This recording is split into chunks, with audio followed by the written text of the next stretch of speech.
आपका फिर से सबका धन्यवाद कि आप समय निकाल कर आए हैं। जितने भी आपने सवाल किए हैं वैलिड सवाल है, आपके डाउट्स, आपकी शंकाएं सब वैलिड ही है। किसी ने कहा कि आप तो पहले सब दल को जिताए हैं तो आप पर भरोसा क्यों करें। कोई कह रहा है कि अरविंद केजरीवाल ठगा है तो अब आपको क्यों फिर से मौका दें। डॉक्टर साहब ने तो पूरा 77 से पूरा हिस्ट्री ही पढ़ के बताया। 77 से ही 47 से तो ज़्यादा आप राजनीति का आपको आइडिया नहीं है। मेरे भाई, कम से कम खुशी की बात यह है कि आप में इतनी चेतना बची हुई है, इतना हिम्मत बचा हुआ है कि आप आकर कुछ समाज या अपने विषय में कुछ बोल पा रहे हैं।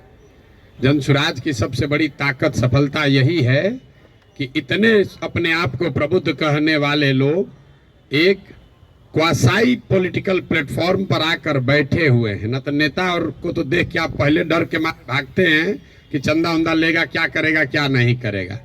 आप यहाँ आए हुए हैं और इस घबराहट में नहीं है कि आपसे कोई कुछ ले लेगा, और आपकी हिम्मत हो रही है कि आप खड़ा होकर सवाल पूछ रहे हैं।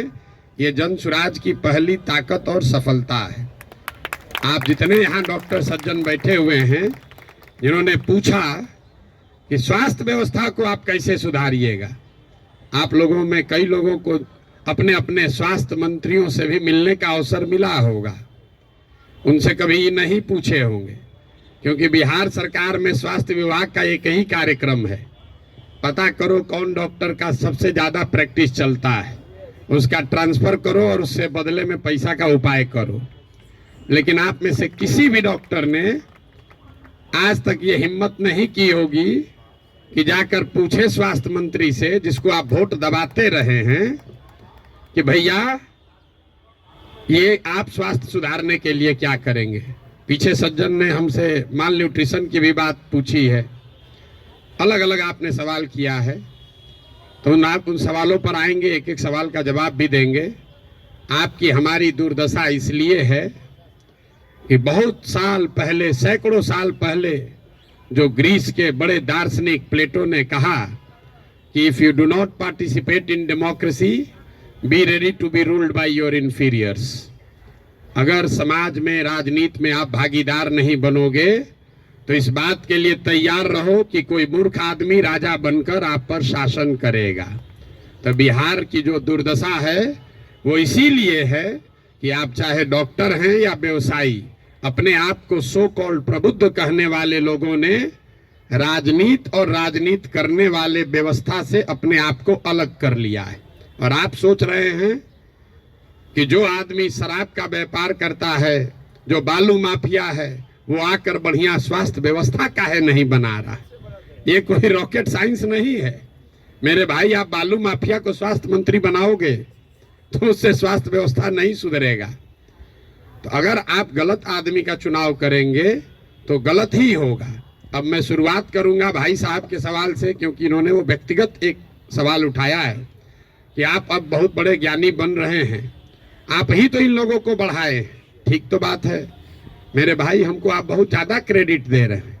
कोई किसी को बना नहीं सकता है। हाँ, ये जरूर बात है कि पिछले 10 बरस में इनमें से कई नेताओं को, दलों को बढ़ाने में हमने कंधा लगाया है। नीतीश कुमार को हमने नहीं बनाया है, लेकिन नीतीश कुमार का जब दुर्दिन हुआ था तो उनको जिताने में मदद की थी, तो वो उसका उतना दोष हमारा है।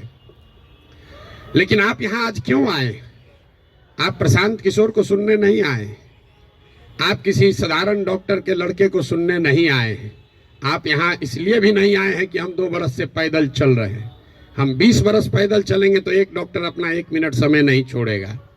आप इसलिए आए हैं कि 10 बरस हमने वो काम किया है, समाज में लोगों को पता है कि ये आदमी अच्छा है, खराब है, इस आदमी को राजनीति का समझ है। अगर पैदल चल रहा है तो कुछ न कुछ सोचिए कि चल रहा होगा। ये अपने आप को बड़ा मत बनाइए, अपने आप को पेडेस्टल पर मत बैठाइए। हम जब पैदल चलते हैं, लोग दुकान में, दलान में बैठ के हंसता है, क्या ही चलने से कुछ होगा बिहार में। फिर भी हमारे पास आता है, इसलिए आता है कि उसको डर है कि ये प्रशांत किशोर चल रहा है। और वो डर इसलिए है कि 10 बरस हमने वो काम किया है जो आप कह रहे हैं। मैं इसका रेफरेंस क्यों दे रहा हूं? क्योंकि मैं किसी मुख्यमंत्री का लड़का नहीं हूं, मैं किसी प्रधानमंत्री का लड़का नहीं हूं, मैं एक साधारण डॉक्टर का लड़का हूं और मेरा काम ही मेरा पहचान है। वो काम किए हैं तब आज हमको सुनने आए हैं। हम आपको ज्ञान देंगे कि कैसे चुनाव होगा, आप सुनिएगा। अगर हमने 10 बरस वो काम नहीं किया होता आप वो बात नहीं सुनते। लेकिन लालू यादव का लड़का, राजीव गांधी का लड़का अगर आकर आपको ज्ञान दे तो चाहे जीवन में एक भी चुनाव न जीता हो, आप उसकी बात को खूब गौर से सुनिएगा, क्योंकि वो बड़े बाप का लड़का है।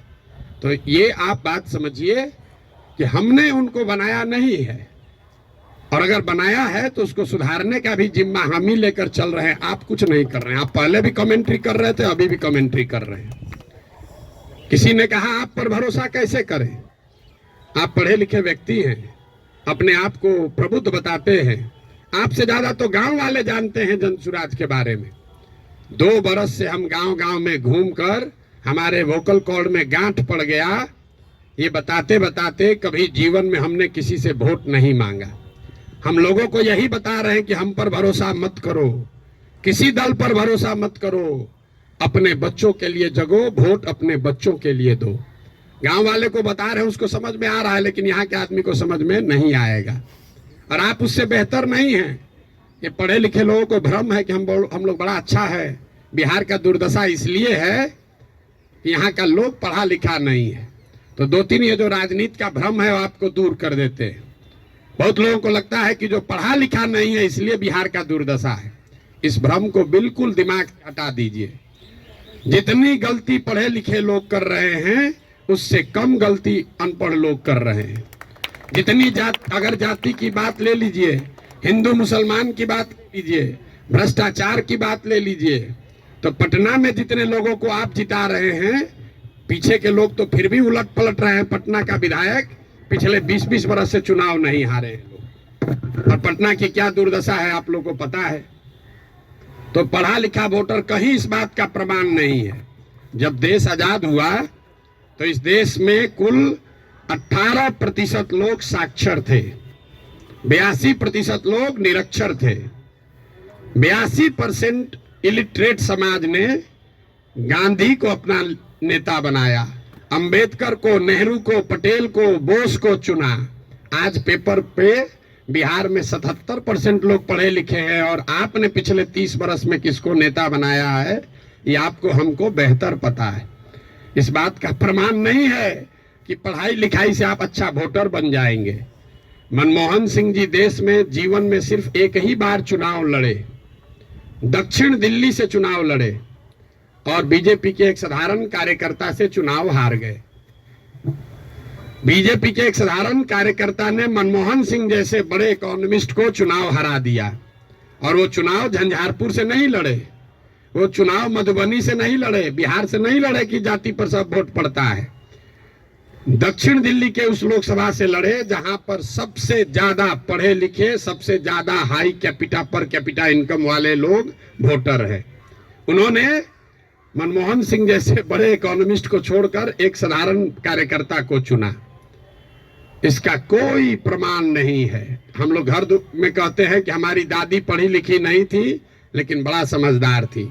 लड़का पढ़ लिख गया है लेकिन बड़ा लंपट है। आप पढ़े लिखे होकर भी बहुत बड़े बेवकूफ हो सकते हैं, और नहीं पढ़ा लिखा व्यक्ति भी बहुत समझदार हो सकता है। इसका मतलब ये नहीं है कि पढ़ाई की महत्ता नहीं है। पढ़ाई सिर्फ आपको इतना ही करता है कि आप इंफॉर्मेशन को प्रोसेस करने की आपकी क्षमता बढ़ जाती है, उसको आर्टिकुलेट करके प्रेजेंट करने की आपकी क्षमता बढ़ जाती है। आपकी प्रोसेस, आप उससे बहुत वाइज हो जाएंगे, ऐसी बात नहीं है। दूसरा जो भ्रम आपने बताया, बिहार में तो सब वोट जाते पर पड़ता है, भाई साहब ने बताया, आपने उसका काउंटर भी किया। लेकिन ये सबसे ज्यादा पूछे जाने वाला सवाल है। पिछले 2 बरस से हर आदमी, हर सभा, हर मीटिंग में ये कोई ना कोई जरूर पूछता है, भैया सब तो ठीक है, जाति से कैसे निपटिएगा। तो पहली बात तो ये समझिए कि जाति जो है वो सिर्फ बिहार की सच्चाई नहीं है, जाति पूरे भारत की सच्चाई है, यहाँ के समाज की सच्चाई है। जाति की महत्ता जितनी बिहार में है, इतनी ही आंध्र प्रदेश में है, इतना ही कर्नाटक में है, इतना ही गुजरात में है, इतना ही यूपी में है। आप में से कोई भी ऐसा आदमी नहीं है यहाँ जो उन राज्यों में जाकर राजनीति किया है या वहां चुनाव लड़ाया है। आप हमको बताइए, वोकालिगा और लिंगायत अगर कर्नाटक में नहीं है तो क्या बिहार में है? पटेल और क्षत्रिय अगर गुजरात में नहीं है तो क्या बिहार में है? कहाँ जाति नहीं है? जाति हर जगह है।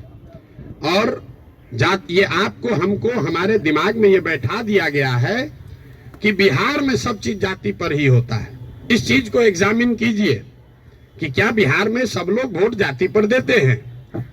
तथ्य पर जाइए, दैनिक जागरण पर लेख पढ़कर दिमाग मत बनाइए। हम आपको 4 उदाहरण अभी देंगे। आगे क्या होगा छोड़ दीजिए, पीछे क्या हुआ है वो बताते हैं, आपको अपने आंख खुलेगा। 1984 में बिहार में कांग्रेस को बहुत बड़ी सफलता मिली थी। करीब करीब उस समय बिहार झारखंड जो एक साथ था, 54 में 53 सांसद कांग्रेस के जीते थे। यहाँ बैठे जितने साथी हैं उनसे पूछूंगा उस समय कांग्रेस को कैसे वोट पड़ गया। राजीव गांधी के जाति के बहुत लोग तो नहीं रहते हैं बिहार में, तो आप बताएंगे कि वोट राजीव गांधी को नहीं पड़ा, वो तो इंदिरा गांधी की मृत्यु हुई। उस मृत्यु से जो सहानुभूति की लहर बनी उसमें जाति पाति छोड़कर सबने कांग्रेस को वोट दिया। सब लोग मुड़ी हिला रहा है, उसको लिख लीजिए। फिर पूछेंगे 1989 में इसी बिहार में क्या हुआ? बीपी सिंह जी के नेतृत्व में कैसे पूरा जनता दल बिहार जीत गया? आप में से ज्यादातर लोग बताएंगे कि जनता दल को वोट नहीं पड़ा। वोट उस समय पड़ा बोफोर्स के नाम पर। बहुत बड़ा एक माहौल बन गया था भ्रष्टाचार के खिलाफ। लोगों ने कहा राजा नहीं फकीर है, देश का तकदीर है। सब ने जाकर बीपी सिंह को वोट दिया। इसको भी नोट कर लीजिए। फिर आपसे पूछेंगे 2014 में क्या हुआ? मोदी जीत गए, भाजपा कैसे जीत गया बिहार में? तो आप कहेंगे भाजपा का तो कोई ताकत ही नहीं था। वोट भाजपा को नहीं पड़ा, मोदी को पड़ा। मोदी के नाम पर ऐसी लहर बन गई कि समाज के हर वर्ग ने जाकर मोदी को वोट दिया। फिर आपसे पूछेंगे 2019 में क्या हुआ? तो लोग बताएंगे यहाँ राजनीति तो सब बात करता है कि भैया एकदम कांटे का मुकाबला था। ये जो पुलवामा हुआ ना, उसके बाद समझिए कि हर जात का आदमी जाकर मोदी को ही वोट दे दिया। इन चारों चुनावों को आप कागज में लिख लीजिए। 84 एक घटना है, किसी बड़े नेता की मृत्यु और उससे उपजी हुई सहानुभूति की लहर। 89 एक विषय है, भ्रष्टाचार, बोफोर्स और उससे बनी हुई लहर। 2014 में एक व्यक्ति है मोदी, जिसके प्रभाव की लहर। और 2019 पुलवामा राष्ट्रवाद की लहर। ये आपको क्या बताता है?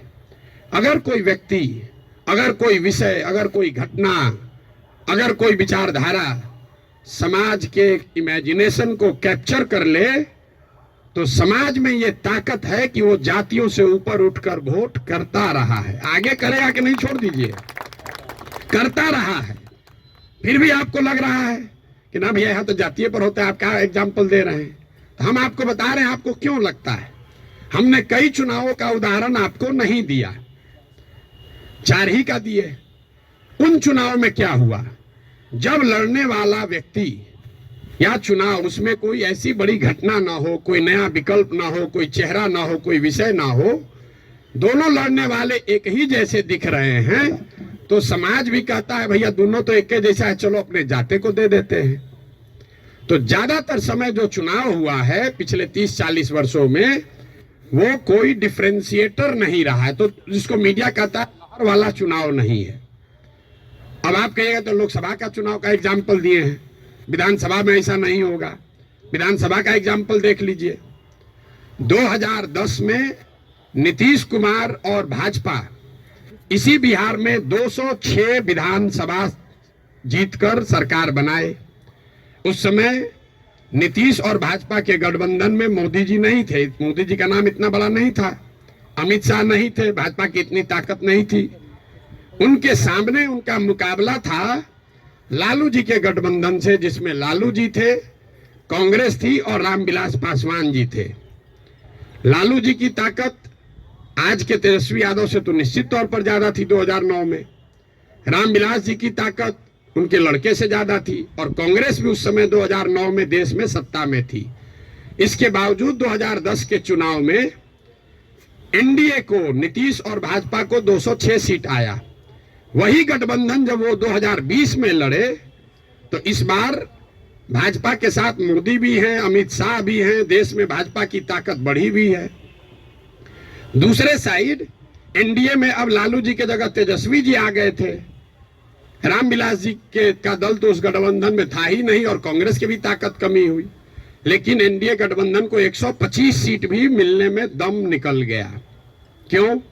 क्या एनडीए को वोट देने वाले सारे जाति के लोग बिहार छोड़कर चले गए?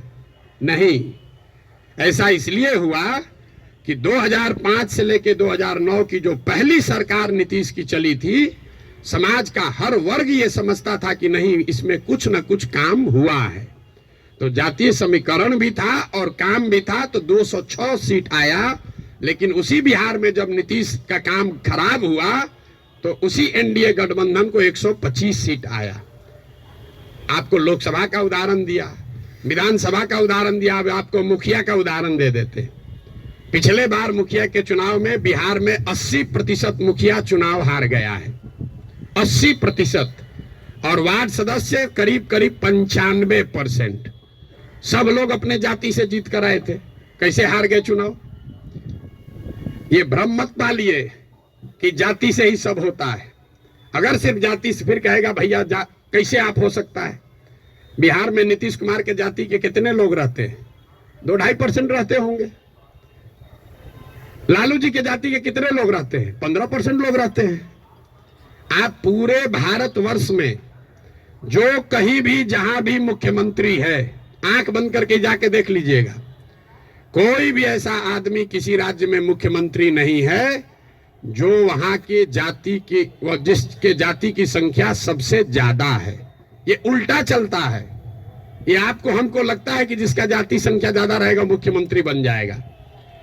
जिसकी जाति की संख्या सबसे ज्यादा हो, उस जाति के आदमी को वो राज्य जीतना करीब करीब इम्पॉसिबल है, नहीं जीत सकता है।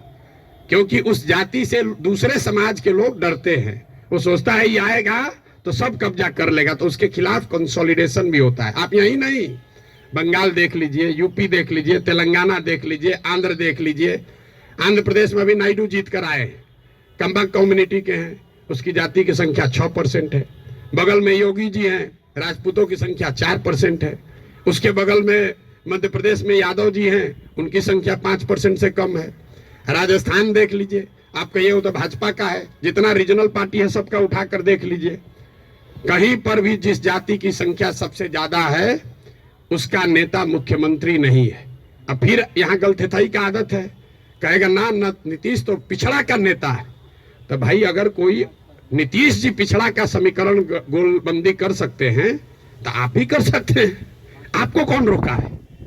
किसने रोका है कि कुशवाहा का जाति का कोई नहीं कर सकता है, या कोई ब्राह्मण नहीं कर सकता है, कोई राजपूत नहीं कर सकता है?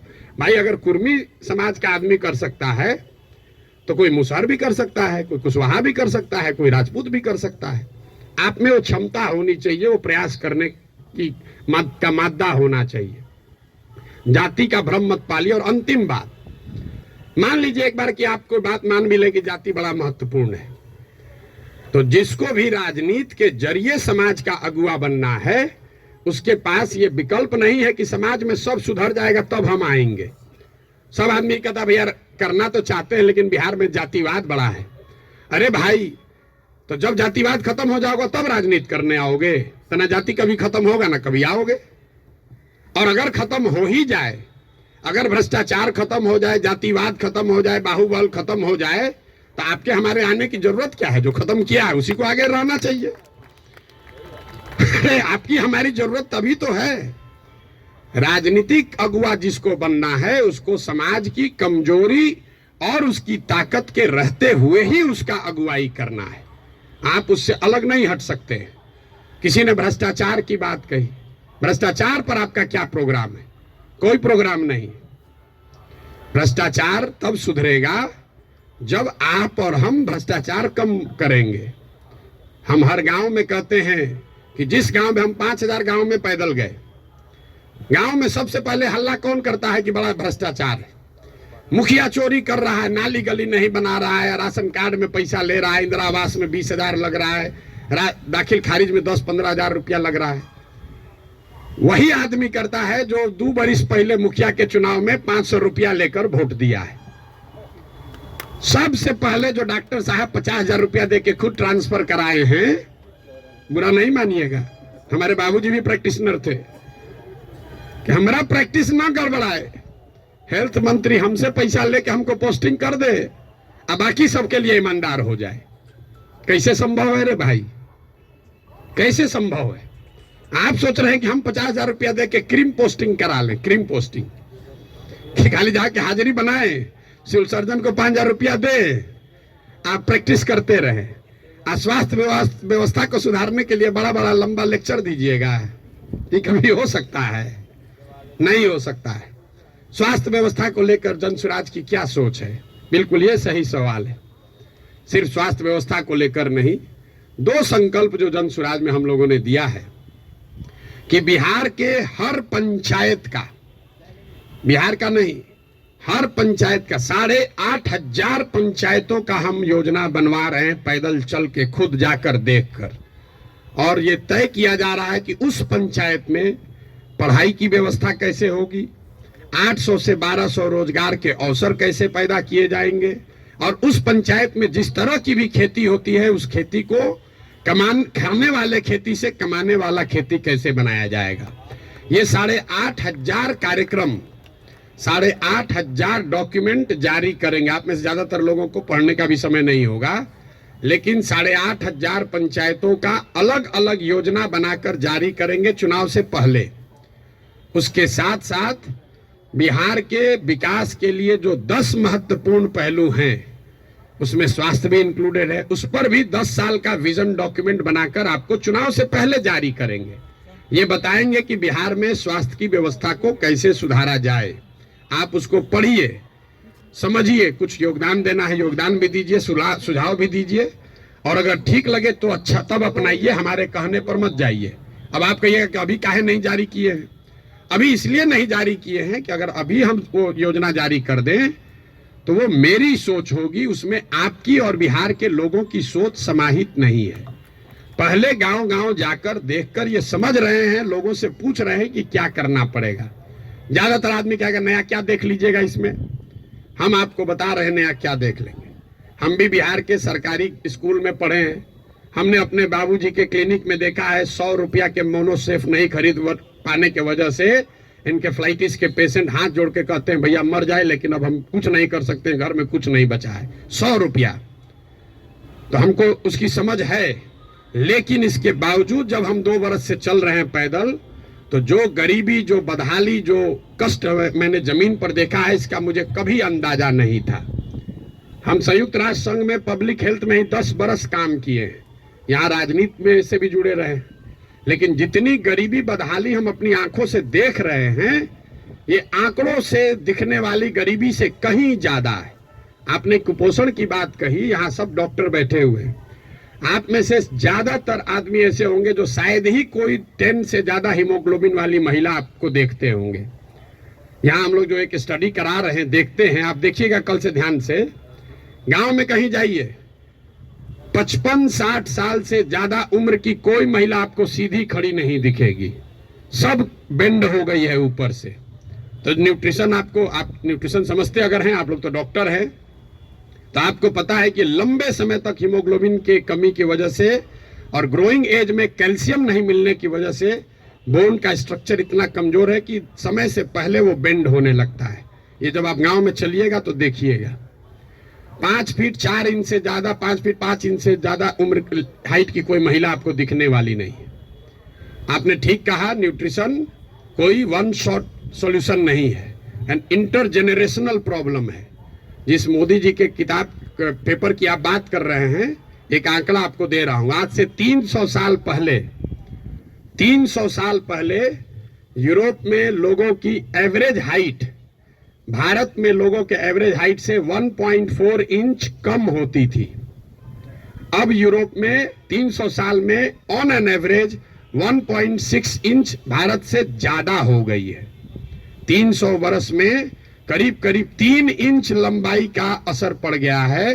और दुनिया भर में जो डेवलपमेंटल इकोनॉमिक्स पढ़ते हैं उनको मालूम है कि हाइट और लाइफ टर्म अर्निंग में डायरेक्ट कोरिलेशन है। The taller you are more likely to earn higher income and wages than those who are not. इसका मतलब ये नहीं कि जिसका हाइट कम है पैसा कम कमा रहा है, तुरंत लोग गणना करने लगेगा कि तो बड़ा नाटा आदमी को देखें बड़ा पैसा कमा रहा है। Height is a reflection of your overall growth. अब डॉक्टर लोग को हम क्या बताएंगे, आपको समझ है, हाइट दिख रही है और ब्रेन का ग्रोथ आपको नहीं दिखता है। तो जो लंबे समय तक स्टडीज हुई हैं उसमें ये क्लियर बताया गया है कि हाइट और लाइफ टर्म अर्निंग, समाज के सोसाइटी में लाइफ टर्म अर्निंग का डायरेक्ट कोरिलेशन है। तो बिहार में ये परेशानी है, एक झटके में मेरे भाई साहब वो खत्म नहीं हो सकता है। यहाँ किसी ने पर कैपिटा इनकम की बात की। बिहार में पर कैपिटा इनकम है 35,000 रुपया। देश में प्रति व्यक्ति आय है करीब करीब 1,34,000। बिहार का प्रति व्यक्ति आय है 35,000 रुपया सालाना। उसमें अगर पटना और बेगूसराय को हटा दीजिएगा तो ये प्रति व्यक्ति आय घट के हो जाएगा 22,000 रुपया। 22,000 को जरा 365 से डिवाइड कर दीजिए, देखिए कि दिन में कितना हुआ। 100 में 80 आदमी यहाँ दिन में 100 रुपया भी नहीं कमा रहा है। आप किस न्यूट्रिशन की बात करेंगे। मुझे एक लड़का मिला, उसको हम लोग कैंप में शाम में खाना खिलाते हैं, जो लड़के आते हैं, बहुत ज्यादा खा रहा था। तो उसको ऐसे बुला के पूछे, बेटा ये इतना रोज खाते हो? बोला सर आज तक जीवन में ऐसा हुआ ही नहीं कि हम खाना खत्म कर लिए और तसली में अभी चावल बाकी है। आज तक ऐसा जीवन में नहीं हुआ कि हमारा पेट भर गया हो और चावल अभी तसली में बाकी है। जो जितना खाना है उसी से पेट भरना है। आप न्यूट्रिशन की क्या बात करेंगे। इन बातों की चर्चा आपने ठीक कहा जनसुराज में नहीं करते। क्या करें, उसको जो सीधी बात बता रहे हैं कि 100 रुपया नहीं कमा रहे हो, ये समझे में नहीं आ रहा है, तो उसको कैल्शियम और हेमोग्लोबिन का कमी बताएंगे तो उसको बुझाएगा। हमको उसको उस भाषा में समझाना है जो उसको समझ में आए। आप बहुत बड़े ज्ञानी हैं, आप व्यवस्था को सुधारना चाहते हैं, सुधारिएगा तब ना, जब व्यवस्था में आइएगा। तो व्यवस्था में आने के लिए आपको उस भाषा का, उस विषय का, उस तरीके का इस्तेमाल करना है ताकि आप व्यवस्था में चुनकर आए, तभी तो ये बनेगी बात।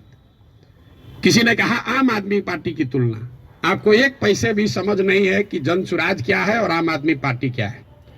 आम आदमी पार्टी आंदोलन से निकली हुई एक पॉलिटिकल व्यवस्था है और जनसुराज में प्रशांत किशोर का, जनसुराज का आंदोलनों में कोई यकीन नहीं है। हम रोज ये बात कम से कम 100 दफे कह चुके हैं। जनसुराज आंदोलन नहीं है, इसको जेपी के आंदोलन से कंपेयर मत कीजिए और इसको आम आदमी पार्टी के आंदोलन से कंपेयर मत कीजिए, क्योंकि आंदोलन है ही नहीं। क्यों नहीं है? हमको लोग आगे कहता है भैया आंदोलन कीजिए उससे बिहार सुधरेगा। मेरा आंदोलनों में कोई यकीन नहीं है, क्योंकि मानव सभ्यता का इतिहास आपको बताता है, पूरे दुनिया का, बिहार का, भारत का नहीं, पूरे दुनिया का मानव सभ्यता का इतिहास ये आपको बताएगा कि आज तक किसी भी आंदोलन से, फ्रांस की क्रांति को अगर आप अपवाद के तौर पर हटा दीजिए, तो किसी भी रेवोल्यूशन से, आंदोलन से कभी समाज का भला नहीं हुआ है। आंदोलन और रेवोल्यूशन जो है वो किसी को सत्ता से हटा सकता है। वो तेज हथियार है जिससे आप बड़े से बड़े वृक्ष को काट सकते हैं, उससे आप नए समाज का निर्माण नहीं कर सकते। भाई साहब खड़ा होकर जेपी का आंदोलन का एक उदाहरण दे रहे थे। मेरे भाई, जेपी का आंदोलन कहाँ कहा गया है? आप तो जेपी के आंदोलन में शायद जुड़े हुए हैं, आपने दावा किया। जेपी के आंदोलन में कहाँ कहा गया है कि बिहार को सुधारा जाएगा? जेपी के आंदोलन का नारा था संपूर्ण क्रांति, इंदिरा गांधी को हटाओ। तो उस आंदोलन की, क्रांति की इतनी ताकत थी, इंदिरा गांधी को हटा दिए। नया व्यवस्था बनाने की बात कहां कही गई थी? अरविंद केजरीवाल या आम आदमी पार्टी ने नई व्यवस्था की बात कहां कही? उन्होंने कहा भ्रष्टाचार हटाओ। हम तो नहीं कह रहे भ्रष्टाचार हटाओ, क्योंकि दुनिया में कहीं इसका कोई प्रमाण नहीं है कि कोई एक कानून बनाकर आप भ्रष्टाचार खत्म कर देंगे। ये तो सतत प्रक्रिया है। जिन देशों ने भ्रष्टाचार पर अंकुश लगाया है, दुनिया में सबसे ईमानदार देश कौन है? जो स्कैंडिनेवियन कंट्रीज हैं, फिनलैंड, स्वीडन, नॉर्वे, डेनमार्क, वहां जाइएगा, वहां करप्शन मिनिमम है। आप जाकर उसका अध्ययन कीजिए कि वहां कैसे करप्शन कम हुआ। वहां अरविंद केजरीवाल थोड़े पैदा हुए थे, वहां जन्म लोकपाल करके कोई विधायक नहीं पारित हुआ। वहां भ्रष्टाचार 4 तरीके से कम हुआ है। पहला, समाज में ये जागृति बनी लंबे समय में कि अच्छे और स्वच्छ लोगों का चुनाव करो, मतलब इलेक्टोरल प्रोसेस को जहां तक हो सके उसको स्वच्छ बनाया गया। आप में से कुछ लोग सोशल मीडिया पर अभी देखे होंगे, नीदरलैंड्स का प्रधानमंत्री अभी आज से करीब 2 हफ्ते पहले 12 बरस प्रधानमंत्री रहने के बाद हटा है, तो वो साइकिल से अपने घर से अकेले निकल रहा है।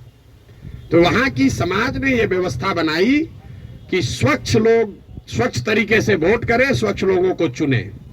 दूसरा उन्होंने क्या किया, उन्होंने बहुत बड़े स्तर पर जन भागीदारी, लोकतंत्र को समाज में उतारा। सिर्फ सरकार चुनने की व्यवस्था को लोकतंत्र नहीं बनाया, जो सरकार के नीतिगत फैसले हैं उसमें समाज की भागीदारी करी। और चौथा, बहुत बड़े स्तर पर टेक्नोलॉजी का इस्तेमाल हुआ है। आप लोग जितने लोग आए हैं, ज्यादातर लोग नल जल योजना के बारे में सुने समझे होंगे, बहुत यहाँ ब्यूरोक्रेट लोग भी बैठे हुए हैं।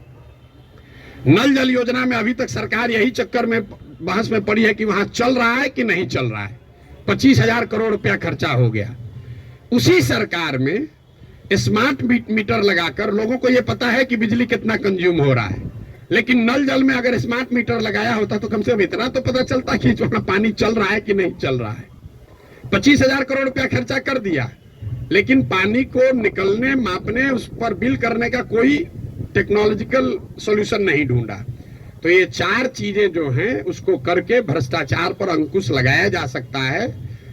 लोकतांत्रिक व्यवस्था को जहां तक हो सके उसको भ्रष्ट लोग और भ्रष्ट पैसे से बचाया जाए। दूसरा, जनता को नीतिगत मामलों में शामिल किया जाए। तीसरा, उनको भागीदार बनाया जाए, सरकारी सत्ता और संसाधन का विकेंद्रीकरण हो।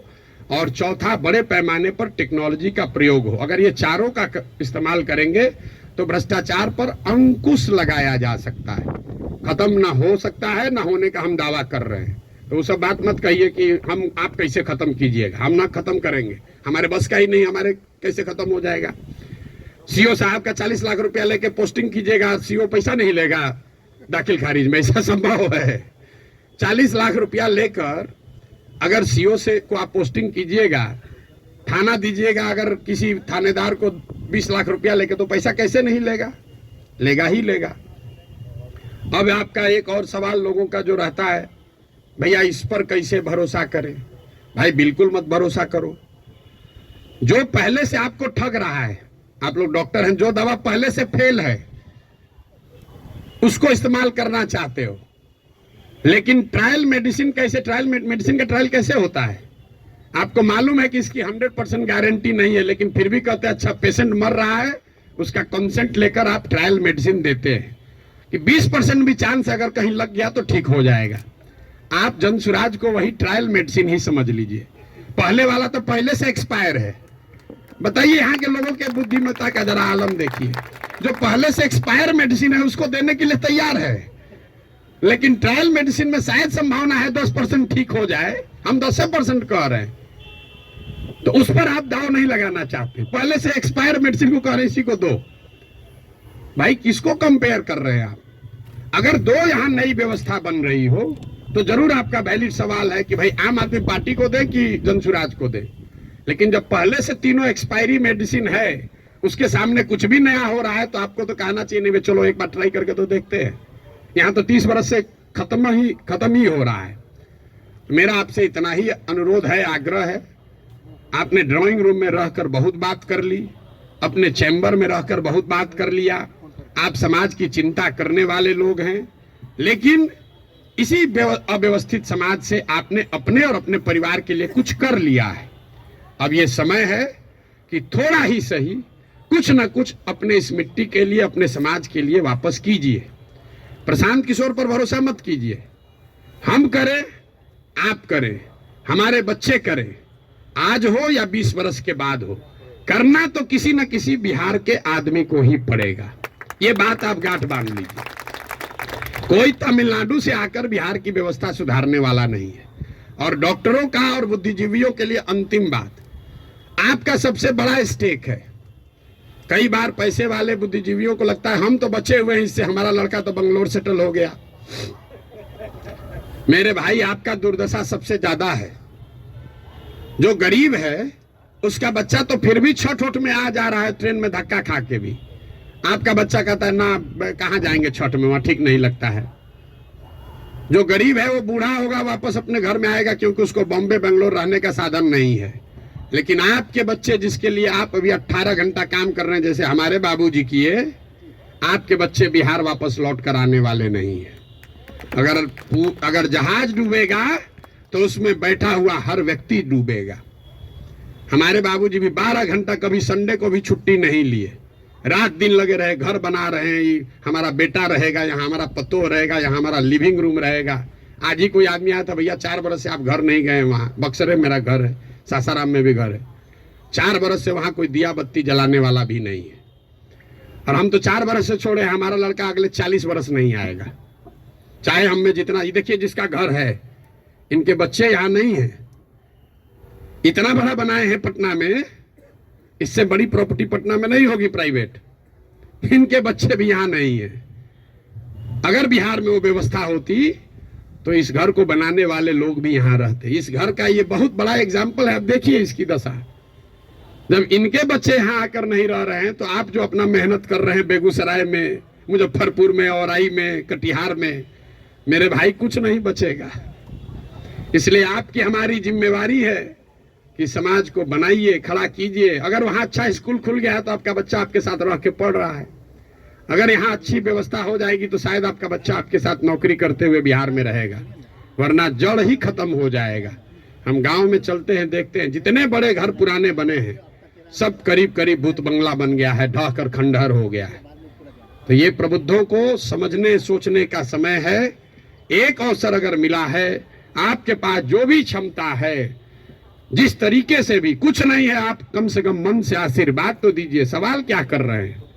आपको कोई कहता सवाल करने, हमको कोई दिक्कत नहीं, दिन भर आप सवाल कीजिए, हम तो दिन रात यही काम करते हैं। लेकिन सवाल करके आप किसी का भला नहीं कर रहे हैं, आप अपना ही नुकसान कर रहे हैं। अरे कुछ नहीं कीजिए, कम से कम कुछ अच्छा हो रहा है उसके समर्थन में एक आवाज तो लगाइए। वो भी नहीं कर सकते हैं, गुड विशेष आशीर्वाद तो दे सकते हैं। आपसे तो कोई पैसा मांगा नहीं, वोट तो देने आप जाइएगा नहीं, ऐसे भी वोट देने तो ऐसे भी नहीं जाइएगा। आपका वोट है, आप अपने को जबरदस्ती बैठाए हुए हैं एवरेस्ट पर। आपको पूछ कौन रहा है? आपको पूछ कोई नहीं रहा है। तो अपने आप को रेलेवेंट बनाइए, ताकि आपके आने वाली पीढ़ी इस जमीन से जुड़ी रहे। आप जिस काम को करने के लिए अपना अभी जीवन खपा रहे हैं, आपके पास 1 मिनट नहीं है कि सांस भी ले।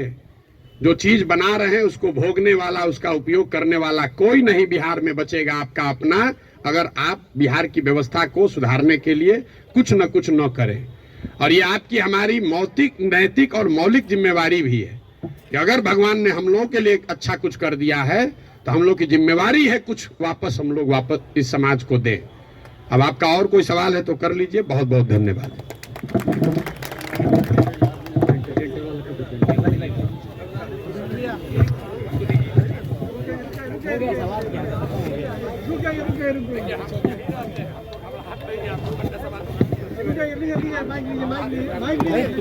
भाई ये रवि रंजन जी क्या बोल रहे हैं भाई? खत्म करना है कि